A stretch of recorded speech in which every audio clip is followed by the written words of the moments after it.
आपको बता दिया एजेंडा ऑफ पॉलिटिकल पार्टी, है ना।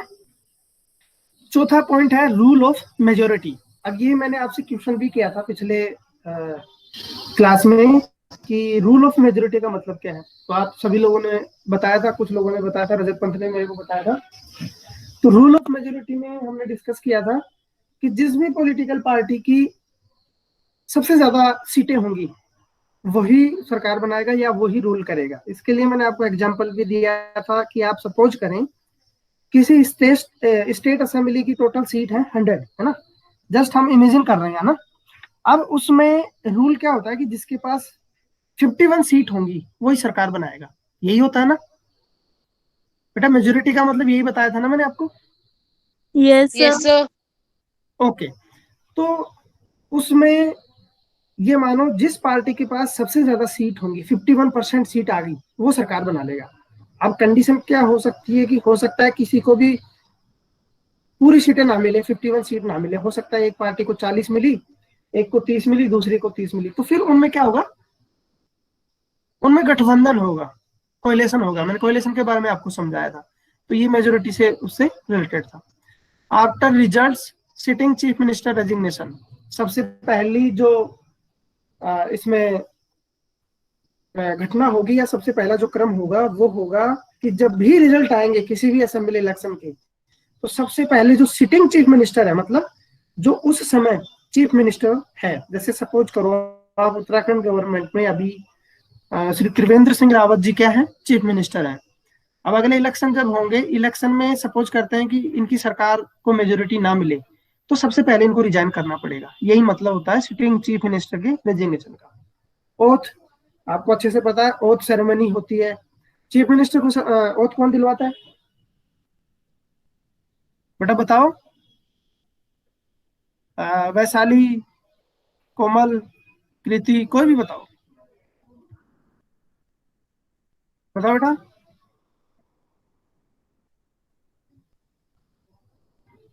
वैशाली तुम बताओ,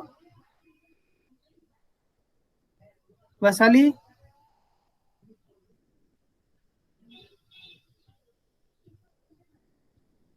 वैशाली बताओ। कुल 8 बच्चों ने ज्वाइन किया ना अभी, ये तो गलत बात है। देखो पहले वाले उसमें डिस्कशन में मैंने आपको बताया था। निशांत तुम बताओ, निशांत। Yes sir. हाँ बताओ, चीफ मिनिस्टर को ओथ कौन दिलाता है। सर। चीफ मिनिस्टर जो बनते हैं ना, उनको उनके यस पद की शपथ कौन दिलवाता है, उनको शपथ कौन दिलवाता है। कौन दिलवाता है सर? गवर्नर।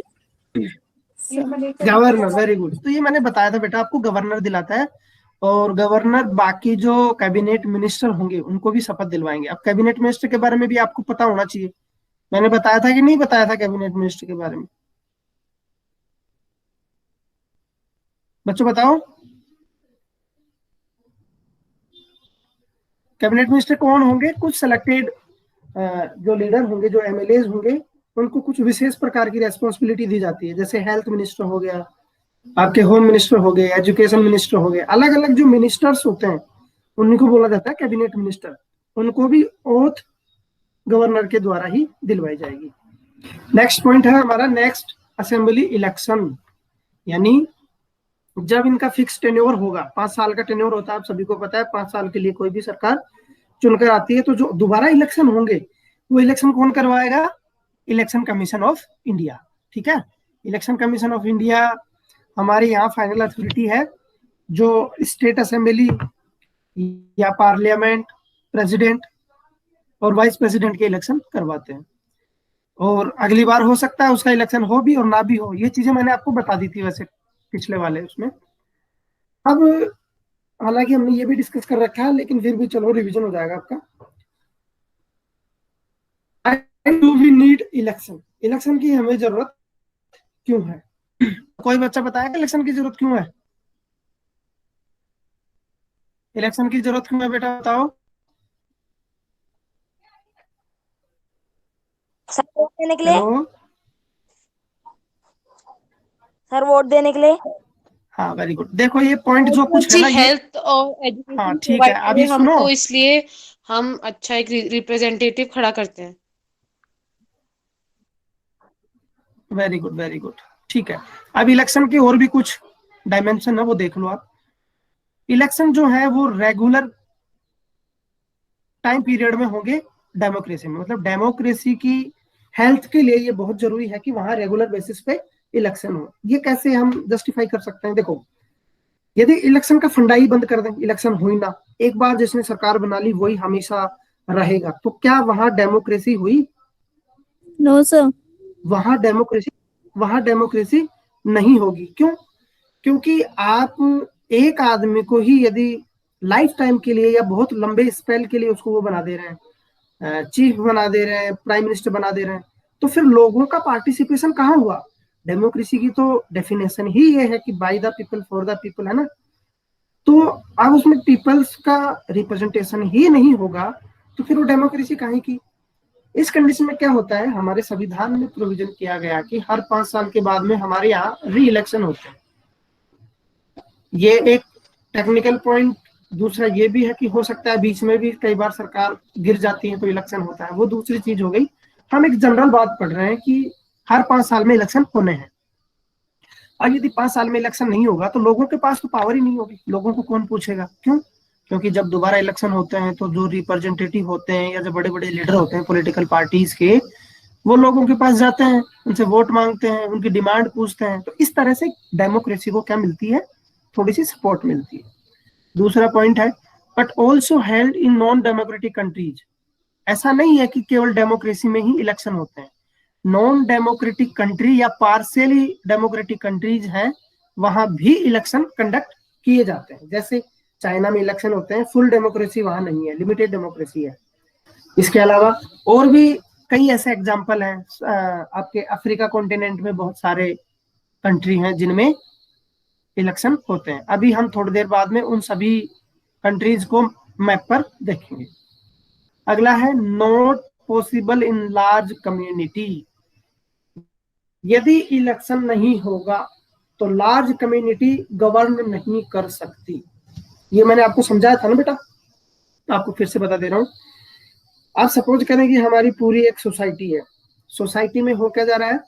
आपको ये स्लाइड्स नजर आ रही है ना यस सर। बच्चों? ओके, लार्ज हमारी कम्युनिटी होगी तो कम्युनिटी को ही क्या करना पड़ेगा? गवर्न करना पड़ेगा। तो ऐसा पॉसिबल है कि सारी जनता, हमारी 135 करोड़ लोग हैं, वो सारे एक जगह आए, डिबेट करें, डिस्कशन करें कि कौन सी पॉलिसी, कौन सा नियम लेके आना है सोसाइटी को चलाने के लिए? तो ऐसा पॉसिबल नहीं हो सकता। इसलिए क्या किया जाता है कि कुछ लोगों को प्रेजेंट करने के लिए एक रिप्रेजेंटेटिव रख देते हैं। जैसे 10 लाख के ऊपर एक रिप्रेजेंटेटिव हो गया। ये डिपेंड करता है वहां की पॉपुलेशन के ऊपर और वहां के एरिया के ऊपर। तो लार्ज कम्युनिटी के इस प्रकार की समस्या से बचने के लिए भी इलेक्शन जरूरी होते हैं। अगला पॉइंट है, not possible for everyone to have the time and knowledge to take decision on all matters.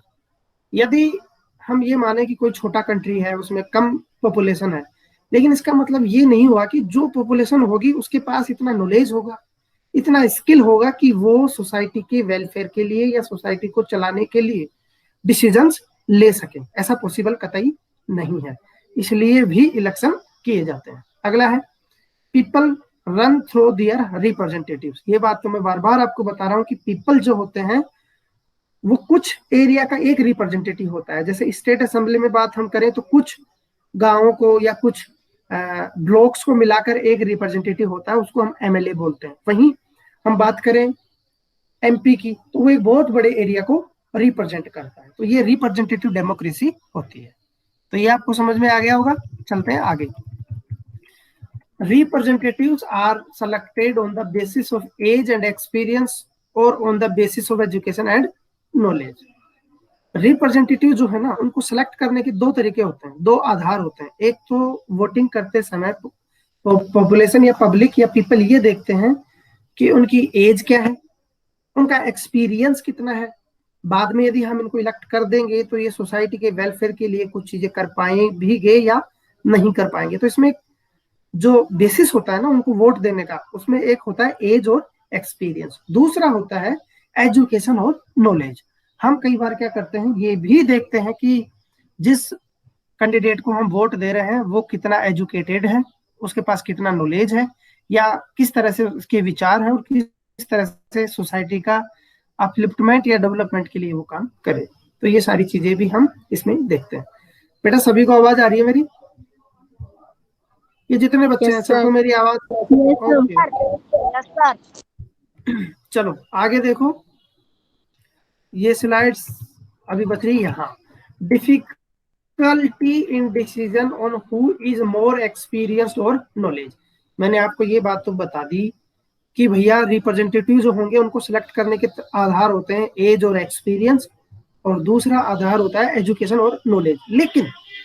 लेकिन पब्लिक के सामने ये समस्या होती है कि वो कैसे पता लगाएंगे कि जिस कैंडिडेट को हम वोट देने जा रहे हैं वो एक्सपीरियंस्ड है या नॉलेजेबल है, कैसे पता लगेगा ये हमें? तो ये सब चीजों का पता लगता है नॉलेज इलेक्शन के बाद में। आप किसी कैंडिडेट का इलेक्ट कर देंगे, जब वो 5 साल हमें रिप्रेजेंट करेगा तो उन 5 साल में पता लगता है कि वो कितना एफिशिएंट है, कितना उसको एक्सपीरियंस है और कितना नॉलेज है। और यदि वो अच्छा काम करता है, सोसाइटी के एस्पिरेशंस को पूरा करता है, तो फिर से उसको रीइलेक्ट किया जाता है। लास्ट पॉइंट है, this is a mechanism by which people can choose their representative at regular interval. मैं बार बार शुरू से ये बता रहा हूँ कि एक रेगुलर इंटरवल के बाद में हमारी सोसाइटी में या हमारी कंट्री में, किसी भी कंट्री में हो सकता है ये रेगुलर इंटरवल अलग हो। जैसे हमारे यहाँ 5 साल हो तो कहीं 6 साल हो सकता है, कहीं 4 साल हो सकता है।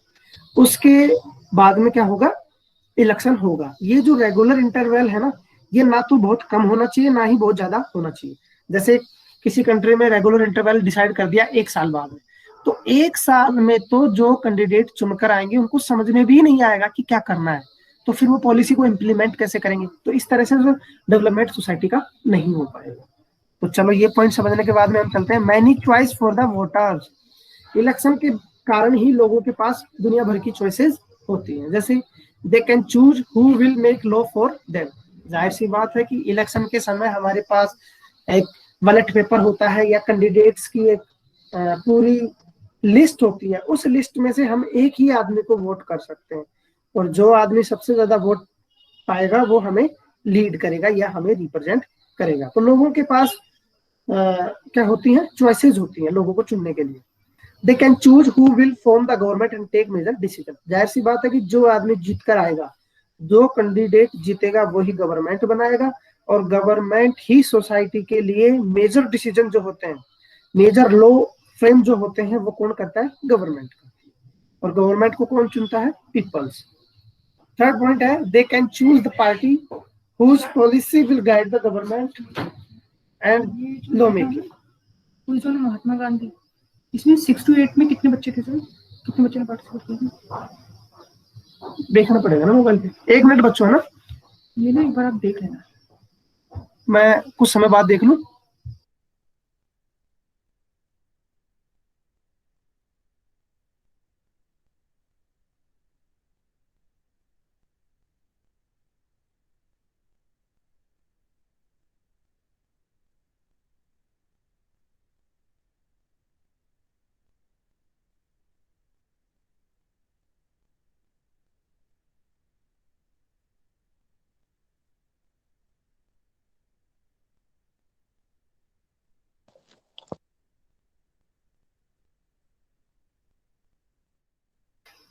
ठीक है बच्चों, हम इसको फिर करते हैं आगे। तीसरी है, they can choose the party whose policy will guide the government and law making. Voters के सामने ये भी चॉइस होती है कि किस पार्टी को वोट करना है, किस कैंडिडेट को वोट करना है, जो कि बाद में पॉलिसी और लॉज को इन्फ्लुएंस करेंगे या उनको प्रभावित करेंगे। ठीक है,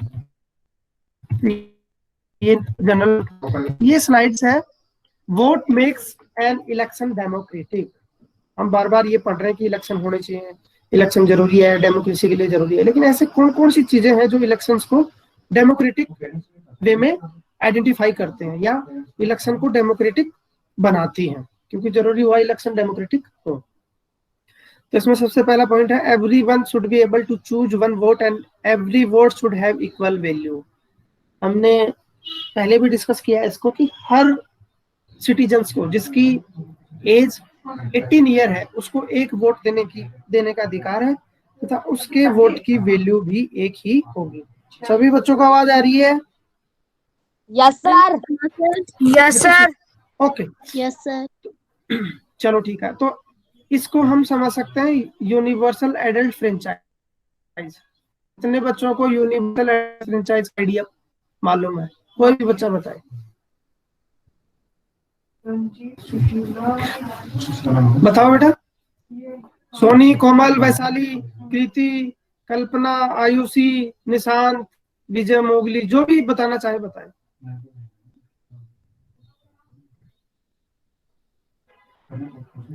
कृति तुम बताओ। कृति, कृति। सर 18 साल से ऊपर के लोग वोट दे सकते हैं। उसको यूनिवर्सल एडल्ट फ्रेंचाइज बोलते हैं। नहीं सही बोला वैशाली तुमने, लेकिन उसमें एक चीज जोड़ना है कि कोई भी कैंडिडेट हो, कोई भी व्यक्ति हो जिसकी एज 18 साल हो गई हो, उसको वोटिंग राइट होगा। यही यूनिवर्सल फ्रेंचाइज, तुमने सही बोला। लेकिन इसमें चीज और जोड़ सकते हैं कि बिना किसी डिस्क्रिमिनेशन के। अब डिस्क्रिमिनेशन का आधार मैंने आपको बताया था, जेंडर हो सकता है, रिलीजन हो सकता है, प्लेस ऑफ बर्थ हो सकता है, हाँ। लैंग्वेज हो सकती है। हाँ, इन सब जो आधार है, ये बेस है, इनके आधार पर आप क्या नहीं कर सकते, डिस्क्रिमिनेट नहीं कर सकते किसी को भी, है ना। चलिए, ये हो गया एडल्ट यूनिवर्सल फ्रेंचाइज। एडल्ट का मतलब जिसकी एज 18 साल हो और उसको वोट देने का अधिकार हो, और उसके वोट की वैल्यू भी उतनी ही होगी जितने की कोई किसी बड़े बिजनेसमैन की। उसको हम ऐसे समझ सकते हैं कि कोई गरीब आदमी है ना, उसकी वोट की वैल्यू भी उतनी ही होगी, और बहुत बड़ा कॉर्पोरेट है या कोई बिजनेसमैन है, उसके वोट की वैल्यू भी उतनी ही होगी। ओके, अगला पॉइंट है there should be something to choose from. मतलब लोगों के सामने चॉइसेस होनी चाहिए। ये जो पॉइंट है ना, ये फ्री टू कॉन्टेक्स्ट इलेक्शन, ये अगला पॉइंट है ना, इससे पहला पॉइंट सॉरी, ये अलग है। There should be something to choose from, यानी लोगों के पास चॉइसेस होनी चाहिए, कैंडिडेट्स बड़ी मात्रा में होने चाहिए। ऐसा नहीं है कि आप 2 कैंडिडेट खड़े कर दे रहे हैं, उनमें से एक को चूज करना है। तो हमारी डेमोक्रेटिक कंट्री में क्या है, सभी को छूट है कि कोई भी इलेक्शन लड़ सकता है, और ज्यादा कैंडिडेट होंगे तो लोगों के पास ज्यादा चॉइसेस होंगी, है ना। उस तरह से ये चॉइसेस का मैटर है। तीसरा पॉइंट है free to contest election and real choice to the voters. हमारे यहाँ कंट्री में जो भी व्यक्ति उस एलिजिबिलिटी क्राइटेरिया को फुलफिल करता है, जैसे एमपी या एमएलए बनने के लिए 25 साल उम्र चाहिए, तो कोई यदि 25 साल का है तो वो इलेक्शन में पार्टिसिपेट कर सकता है। इसका मतलब 25 साल के ऊपर के सभी आदमी इलेक्शन में खड़े हो सकते हैं। तो इलेक्शन में ज्यादा से ज्यादा लोग खड़े हो सकते हैं, किसी के ऊपर कोई रेस्ट्रिक्शन नहीं है, और इस तरह से लोगों के सामने रियल चॉइस आती है, वोटर्स के सामने। अगला है चॉइस एट रेगुलर इंटरवल। आपको अच्छे से पता है कि हर 5 साल के बाद में चॉइस जो है वो बदलती भी है, सेम भी रहती हैं। कुछ कैंडिडेट हारते हैं, कुछ दोबारा रिइलेक्ट होते हैं, तो ये हर 5 साल में ये दौर चलता रहता है। Candidate preferred by the people should get elected, यानी ऐसा नहीं होना चाहिए इलेक्शन में कि किसी को कम वोट मिल रहे हैं और उसी को वो बना दिया, मिनिस्टर बना दिया या उसको लीडर बना दिया। जो ज्यादा वोट सिक्योर करेगा उसी को प्रेफरेंस मिलनी चाहिए, यानी लोगों ने जिसको प्रेफर किया है वही एक्चुअल में इलेक्ट होना चाहिए। अगला है election in A free and fair manner, यानी इलेक्शन में किसी प्रकार की कोई धांधलेबाजी नहीं होनी चाहिए, किसी प्रकार की कोई मैल प्रैक्टिस नहीं होनी चाहिए, बिल्कुल फ्री और फेयर मैनर में इलेक्शंस कंडक्ट होने चाहिए, तभी वो डेमोक्रेटिक इलेक्शंस होंगे। तो आपसे पूछा जाएगा कि क्या क्या पॉइंट्स आप लिखना चाहेंगे डेमोक्रेटिक इलेक्शंस के लिए, तो ये सारे पॉइंट आपको लिखना होगा। चलते हैं आगे। Is it good to have political competition? कई बार पॉलिटिकल थिंकर्स जो है उनके सामने क्वेश्चंस आते हैं कि जो इलेक्शंस कंडक्ट करवाए जाते हैं उस समय देखा जाता है कि लोगों में या सोसाइटी में तनाव देखने को मिलता है, स्ट्रेस देखने को मिलता है। जैसे मानो मैं किसी एक पार्टी को फेवर करता हूँ, आप किसी दूसरी पार्टी को फेवर करते हैं, तो आप अपनी पार्टी की बुराई नहीं सहेंगी। मैं यदि अपनी पार्टी की तारीफ करूंगा तो आपको अपनी पार्टी की बुराई लगेगी, और इस कंडीशन में क्या होगा, क्लैशेज होंगे। सोसाइटी का जो फैब्रिक है, सोशल फैब्रिक, वो नष्ट हो जाता है, खराब हो जाता है। तो इसके बारे में भी कई बार लोग सोचते हैं कि क्या पॉलिटिकल कंपटीशन होना चाहिए, तो उसके बारे में हम प्रोस और कॉन्स दोनों देख लेते हैं, होना चाहिए और नहीं होना चाहिए, दोनों देख लेते हैं। पहला पॉइंट है इलेक्शंस आर पॉलिटिकल कंपटीशन। एक मिनट,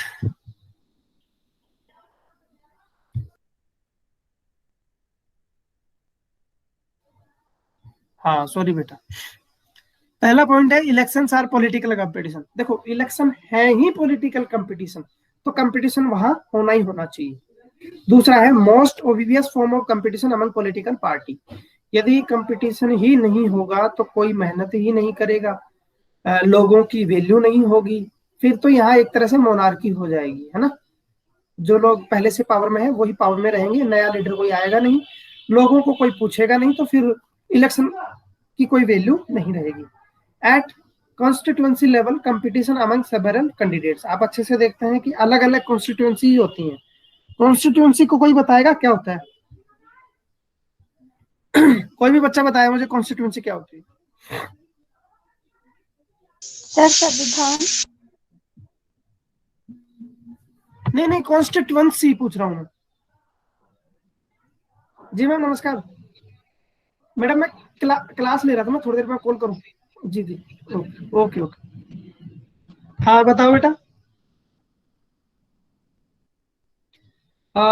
कोमल माथुर बताओ। कोमल। सर क्वेश्चन क्या है, फिर से बताओ।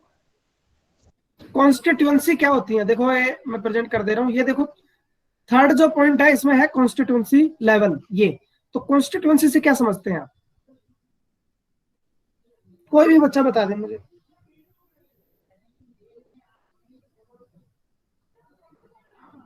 बेटा मैंने आपको ये चीज बताई है पहले भी, लेकिन आप याद नहीं रखते, ना इसको लिखते हैं ना मेहनत करते हैं।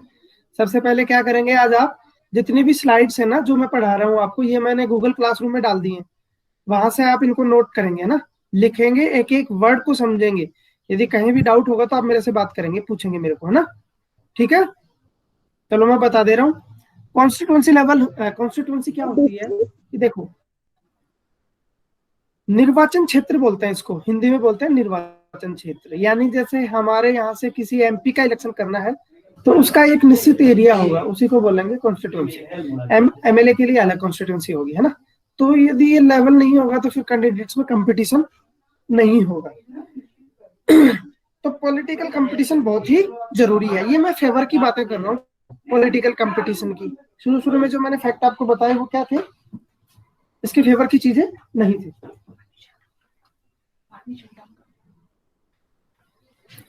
तीसरा पॉइंट, लास्ट पॉइंट है विदाउट कंपटीशन इलेक्शन पॉइंटलेस। जाहिर सी बात है यदि कंपटीशन ही हो खड़े अदर पॉलिटिकल, फिर इलेक्शन मतलब क्या होगा?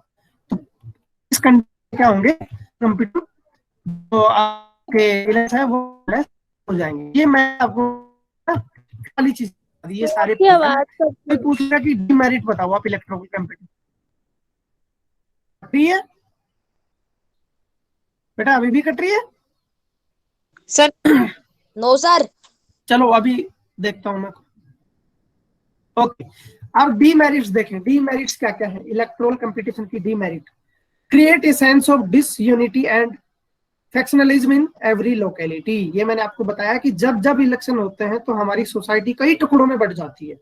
जब इलेक्शन होते हैं तो कोई किसी पार्टी के गीत गाते फिर रहा है, कोई दूसरी पार्टी की का समर्थन कर रहा है, कोई तीसरी पार्टी का समर्थन कर रहा है, उसके विचार अलग होंगे, उसके विचार अलग होंगे। तो हमारे यहाँ लोगों का जुड़ाव अलग अलग पार्टी से होता है। तो ये डेमोक्रेसी के लिए अच्छा भी होता है, लेकिन कुछ चीजें बुरी भी हैं। तो वो है हमारी यूनिटी। हमारी यूनिटी क्या होती है? डिवाइड होती है। लेकिन ऐसा होता नहीं है, ये सिर्फ इलेक्शन में ही होता है, बाद में हमारे लोग क्या हो जाते हैं? एक हो जाते हैं।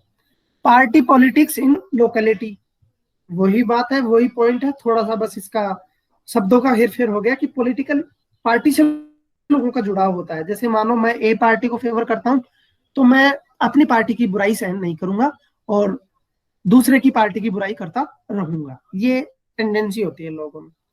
एलिगेशन अगेंस्ट वन अदर, जाहिर सी बात है कि एक पार्टी वाला दूसरी पार्टी पर एलिगेशन करेगा कि इस पार्टी ने ये काम किया, ये गलत था, ऐसा नहीं करना चाहिए था, ये सब चीजें।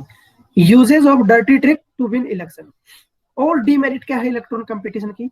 कि विभिन्न जो कैंडिडेट होते हैं ना, वो इलेक्शन जीतने के लिए क्या करते हैं, डर्टी ट्रिक का इस्तेमाल करते हैं, जैसे बूथ कैप्चरिंग, या लोगों को पैसा देना, लोगों को शराब वगैरह पिलाना, उनके वोट खरीदना, उनको खाने के लिए कुछ चीजें फैसिलिटी प्रोवाइड करना। तो ये dirty trick. Pressure to win electoral fights does not allow sensible long term policies to be formulated. होता क्या है, जब इलेक्टोरल फाइट होती है उसमें जो प्रेशर होता है ना, उसमें सिर्फ होता है जीतने का, कि हमें ये जीतना है इलेक्शन। उनमें एथिकल और मोरलिटी जो है ना वो बिल्कुल ही कम हो जाती है। उनको सिर्फ इलेक्शन जीतना है, सत्ता को हथियाना है, लोगों की भलाई हो या ना हो, ये चीजें दूसरी साइड रह जाती हैं। मतलब जो प्राइम मोटो होना चाहिए वो दूसरा सेकेंडरी हो जाता है, और इलेक्शन जीतना प्राइम हो जाता है। लास्ट पॉइंट है, good people reluctant to enter this arena. और इस बुरी सिचुएशन को देखते हुए जो अच्छी छवि के लोग हैं, बढ़िया प्रकृति के जो लोग होते हैं, वो पॉलिटिक्स में आना ही नहीं चाहते, वो बाहर रह जाते हैं, वो अपना एक्सपीरियंस सोसाइटी को नहीं दे पाते, और उनके जो अच्छे विचार हैं या उनके जो नॉलेज है उसका जो यूज है वो सोसाइटी के वेलफेयर के लिए नहीं हो पाता। तो ये डीमेरिट्स है। तो डीमेरिट्स में आपको इतना लिखना पड़ेगा।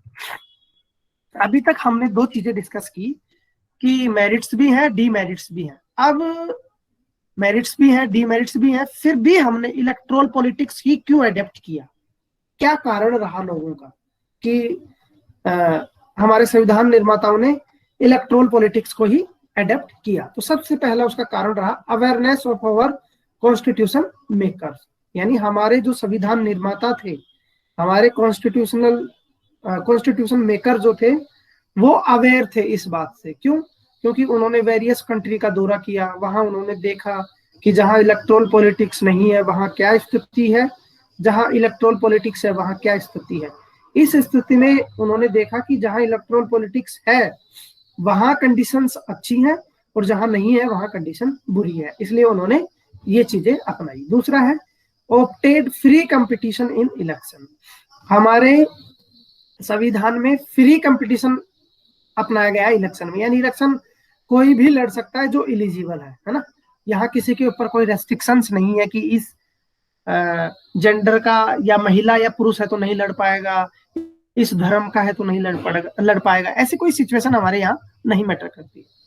System will work better in long run. हमारे कॉन्स्टिट्यूशनल मेकर ने ये पाया कि इलेक्टोरल पॉलिटिक्स में सिर्फ डिसयूनिटी और जो डायरेक्टरी ट्रिक्स हैं वो इलेक्शन के समय ही देखने को मिलती हैं। बाद में जो एक्सपीरियंस है वो अच्छा ही होता है, और 5 साल के लिए सोसाइटी का वेलफेयर से रिलेटेड एक्टिविटियों को संचालित किया जाता है ना, रेगुलेट किया जाता है। चौथा पॉइंट है इलेक्शन लेस सिस्टम में प्रिवेल ओनली आइडियल वर्ड, यानी ऐसा इमेजिन करना कि इलेक्शन के बिना ही हम सोसाइटी का वेलफेयर कर लेंगे, ये सिर्फ एक आइडियोलॉजी होगी, आइडियल सिचुएशन होगी, ये प्रैक्टिकल चीज नहीं होगी, इम्प्रैक्टिकल चीज होगी। तो प्रैक्टिकल के लिए हमें क्या करना पड़ेगा, इलेक्टोरल पॉलिटिक्स को अपनाना पड़ेगा। Political leader all over the world are motivated by desire to advance their political careers. दूसरी बात क्या है, पॉलिटिकल लीडर्स का कैरियर भी इससे जुड़ा हुआ होता है, और वो अपने कैरियर को बचाने के लिए इलेक्शन तो लड़ते हैं, और इलेक्शन में जीतते भी हैं, और उसके बाद में अच्छे काम करते हैं ताकि दोबारा से फिर वो रीइलेक्ट हो। सेकेंड लास्ट पॉइंट है want to remain in power और गेट पावर एंड पोजीशन। जितने भी कैंडिडेट हैं वो क्या चाहते हैं कि एक बार मैं जीतूं और पावर में रहूं, मिनिस्टर रहूं, लोगों का वेलफेयर करूं, या जो भी है मैं ज्यादा पावर को एक्सरसाइज करूं। ऐसी लोगों की मनसाएं होती हैं, ऐसी इच्छाएं होती हैं, और इन्हीं सब इच्छाओं को तभी पूरा किया जा सकता है जब इलेक्टोरल पॉलिटिक्स होगी। यदि इलेक्टोरल पॉलिटिक्स नहीं होगी तो फिर लिमिटेड लोग ही वो सब चीजें कर पाएंगे। Dilemma between political leader and people,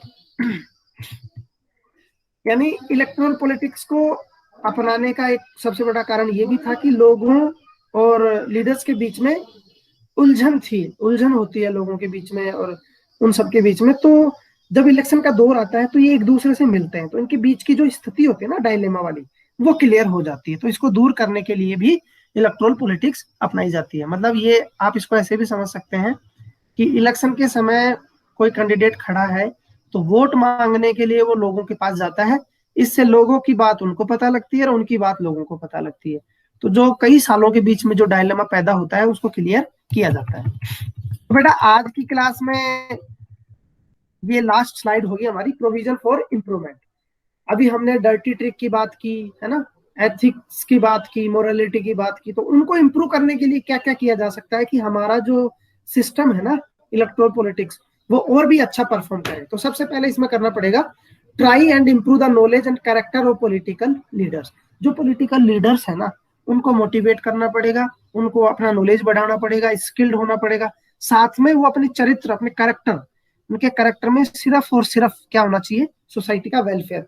ऐसा ना हो कि वो सिर्फ क्या करें, इसको करें, करप्शन में संलिप्त हो जाए, या अपने निकटवर्ती जितने भी लोग हैं अपने रिलेटिव्स हैं उनको फायदा पहुंचाएं। ये सब चीजें नहीं होनी चाहिए। इसके लिए उनको कैरेक्टर को क्या करना पड़ेगा, इंप्रूव करना पड़ेगा। दूसरा है incentive for political leader for serving the end punishment for not doing so. Provisions ऐसे भी होने चाहिए इलेक्ट्रल पॉलिटिक्स में कि जो अच्छा काम करेगा पॉलिटिकल लीडर उसको कुछ इंसेंटिव दिए जाए, और जो गलत काम करेगा उसको पनिशमेंट दिया जाए। तो ये प्रोविजन भी इसमें करना चाहिए। तीसरा पॉइंट है people will decide as ultimate authority. और पीपल्स को ज्यादा से ज्यादा पावर दी जानी चाहिए कि वो अल्टीमेट अथॉरिटी के रूप में काम करें। यदि उनको कोई कैंडिडेट ऐसा लगता है कि वो करप्ट है और वो सोसाइटी के वेलफेयर में ज्यादा ध्यान नहीं देता है, खुद को ही फायदा पहुंचाने में लगा है, तो उसको दरकिनार करने का पावर पीपल के पास होना चाहिए, और जो कि होता भी है। इलेक्शन के समय क्या होता है, हम फिर दोबारा उनको इलेक्ट नहीं करते। Regular electoral competition provides incentive to political party and leaders.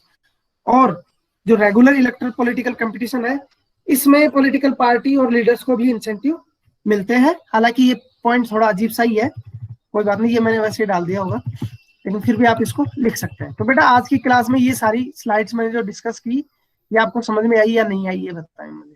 Sir I. आई ना? तो चलो ठीक है। अब नेक्स्ट क्लास आपकी कब, नेक्स्ट क्लास कब होगी आपकी?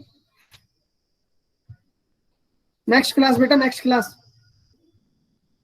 आई थिंक अपनी क्लास होगी परसों ना, या कल होगी अपनी क्लास, तो हम इसको देख लेंगे। और इस बीच क्या करेंगे, अभी जितने भी स्लाइड्स हैं आप गूगल क्लासरूम से डाउनलोड करें, इनके नोट्स बनाएं। साथ में मैप वर्क में आप देखेंगे चाइना, रसिया, यूएसए, यूके और इंडिया, इनकी लोकेशन आप उसमें लोकेट करेंगे। फिर मैं आपसे पूछूंगा कि किस किस उसके पड़ोसी देश कौन से हैं, या यूएसए की बाउंड्री किस कंट्री से लगती है, ऐसा मुझे असेस करने के लिए फिर आपसे पूछना पड़ेगा। तो बेटा आज की क्लास में इतना ही, थैंक यू। अब आप ग्रुप छोड़ सकते हैं, दूसरी क्लास आप ज्वाइन करें। Thank you thank you thank you sir. Sir.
Hello.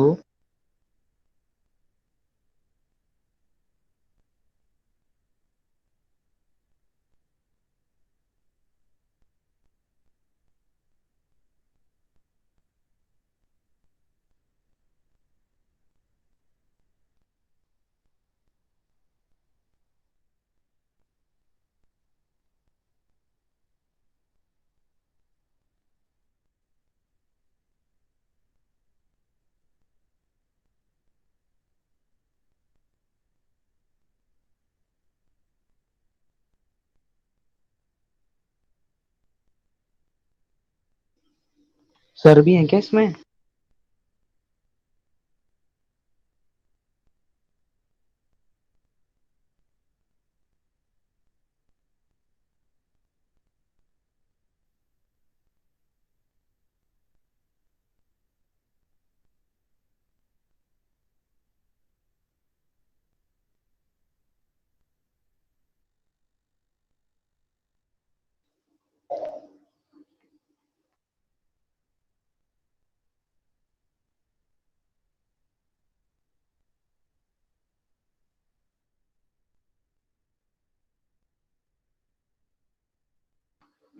Hello.